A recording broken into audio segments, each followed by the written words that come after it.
บ้านมันก็คือบ้านสิให้ไปอยู่ไกลปานใดสุดท้ายก็ต้องหาทางอันอวยคืนเมื่อต่อให้ไปอยู่ในห้องแอร์บ้านหลังหรูหราแต่ก็ลืมที่นอนเก่าๆห้องนอนเก่าๆครัวไฟเก่าๆเถียงนาห่างๆอยู่บ้านเฮาบ่ได้ดอกต่อให้มันบ่งามหูงามตาบ่หรูหราบ่เรียบร้อยบ้านมันก็คือบ้าน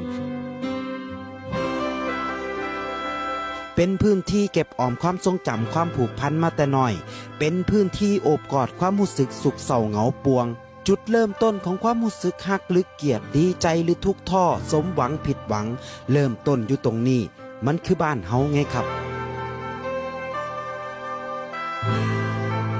บ้านที่พึ่งพาธรรมชาติใส่ชีวิตสุขทุกตามต้นทุนชีวิตบากบั่นอดทนสู่ชีวิตติดดินบ่ออกจากบ้านก็บ่มีหน้าที่การงานหรูหรา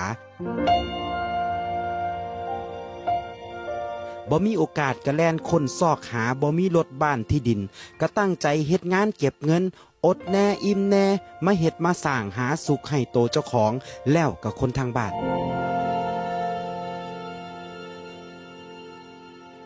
ปัญหาต่างๆมากมายผ่านมาทักทายอยู่ซุมือซุเว้นแต่หลายคนก็ผ่านมันมาได้เทื่อแล้วเทื่อเล่าความฝันความหวังคือสิ่งที่ไทยบ้านเฮาหอบติดโตไปนำไปสานต่อก่อฝันให้สำเร็จอย่างใจคนหวังเพราะเฮาสุคนเป็นความหวังของครอบครัวเป็นความหวังของหมู่บ้านและเป็นความหวังของประเทศเฮาสุคนมีค่าอย่าดูถูกเจ้าของเป็นเด็ดขาด